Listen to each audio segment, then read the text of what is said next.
Ambati Silks, Kanchipuram Saree Store, now in Vijayawada. Exclusive Pattu Sarees, Salwas and Lehengas. Musi నదిలో మూసీ పేరుతోని గాంధీ విగ్రహం పెడతామని చెప్పి పేదోళ్ళు ఇల్లు కూల్చేస్తే సోషల్ మీడియాలో ఎంత ఏడుస్తున్నారు పాపం వాళ్ళు. ఇక గాంధీ మాత్రం ఆ రోజు కాంగ్రెస్ పార్టీ యొక్క మూర్ఖత్వం ఆ రోజు గ్రహించే స్వాతంత్రం వచ్చిన తర్వాత కాంగ్రెస్ పార్టీ రద్దు చేయాలని భావించండి. ఇలా గాంధీ ఆత్మకు శోభిస్తుంది. ఇవాళ పేదల కోసం మాట్లాడి గాంధీ మాత్రం అటువంటి గాంధీ విగ్రహం పేరు చెప్పి ఇలా పేదోళ్ళ ఇల్లు గుల్చేస్తే మేము గుజరాత్ లో సర్దార్ పటేల్ విగ్రహం పెట్టినాం. ప్రపంచమంతా అబ్బురపరిచారు. ప్రశంసలు అందుకున్నాం. మేము సర్దార్ పటేల్ విగ్రహం పెట్టి ప్రశంసలు అందుకున్నాం. ఇలా కాంగ్రెస్ పార్టీ గాంధీ విగ్రహం పెట్టి అబాస్ పాలిస్తున్నది. ప్రజల శాపనార్థాలు ఎదుర్కొంటున్నది. ఇవాళ ఏడుస్తున్నారు పేదోళ్ళు. ఖమ్మంలో భూదాన్ భూముల పేరుతోని 800 ఇల్లు కూల్చేశారు. 800 ఇల్లు కూల్చేశారు. మరి కూల్చేసేమన్నా కడతారా అంటే ఏం లేదు. కాస్ట్లీ ల్యాండ్ ఒకప్పుడు మామూలు ల్యాండ్ ఇప్పుడు కాస్ట్లీ ల్యాండ్ అమ్ముకోవాలి. కమర్షియల్ కాంప్లెక్స్ నడుచుకోవాలి. పర్సంటేజ్ తీసుకోవాలి. బేరసారాలు ఇవ్వాలి. పైసలు చంపుకోవాలి. ఎక్కడన్నా ఏదైనా జాగా ఇల్లు ప్రభుత్వ జాగా తీసేస్తున్నామంటే ప్రభుత్వానికి ఒక ప్రణాళిక ఉండాలి. ఆ పేదోళ్ళు కట్టుకున్నారు. మీరు బలిసోడు ఉంటే కొట్టుకోడ్రి కూలగొట్టుర్రి. కానీ బలిసోని జోలికి పోరు, పేద జోలికి మాత్రమే పోతారు.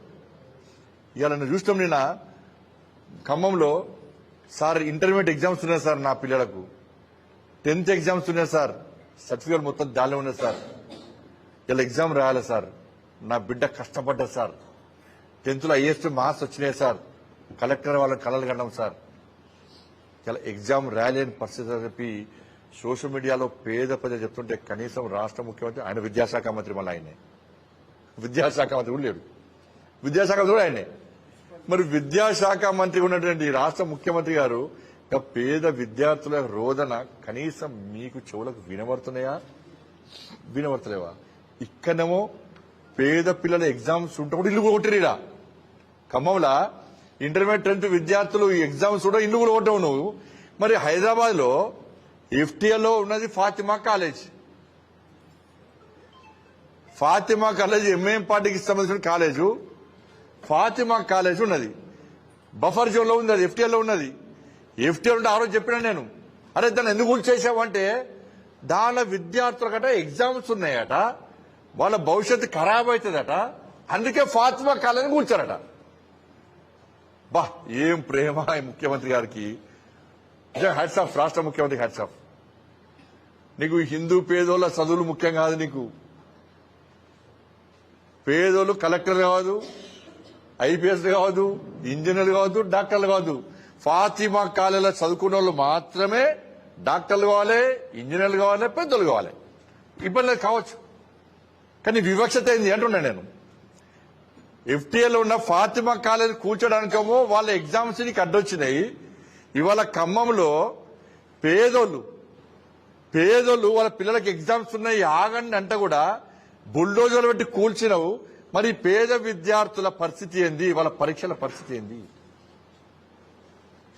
వాళ్ళ విద్యార్థుల భవిష్యత్ ఏంది? ఇది కూల్చివేత ప్రభుత్వం. ఏడవైనా మరి ముఖ్యమంత్రి గారికి ఒక ఎస్బీ ఉన్నది. మరి కింది స్థాయి నివేదికలు వస్తున్నాయా? వస్తలేవా? అయినా కూడా రాష్ట్ర ప్రభుత్వం బరిదెగించి మాకు ప్రజా ఉపయోగం అవసరం లేదు, ప్రజలు తిట్టుకున్నా మాకు ఇబ్బంది లేదు, ప్రజలు వ్యతిరేకించినా మాకు ఇబ్బంది లేదు, కానీ మాకల్లా మేము పొట్టు పైసలు చంపాలి, మా ఆదాయం పెంచుకోవాలి, పేదోళ్ళ ఇల్లు కూల్చాలి, కాస్ట్లీ ల్యాండ్ అని అభివృద్ధి పేరుతోని ఆక్రమించుకోవాలి, మేము వ్యాపారాలు చేసుకోవాలి, జల్సాలు చేయాలి, పేదోళ్ళ బతుకులు మాకు అవసరం లేదు. ఇదే ఇంద్రమ్మ రాజ్యం. ఎమర్జెన్సీ రోజులు ఇలా తలపిస్తుంది తెలంగాణ రాష్ట్రంలో. పేదోళ్ళ బతుకులన్నీ బిక్కుమని ప్రాణాలు అరచేతిలో పెట్టుకుని బతికే పరిస్థితి. ఎప్పుడు ఎవరు వస్తారు, ఇల్లు కూలుస్తారు. రాత్రి పేదలు అంటే వాళ్ళ కళ్ళ లోపల జేసీబీలు బుల్డోజర్ కనబడుతున్నాయి.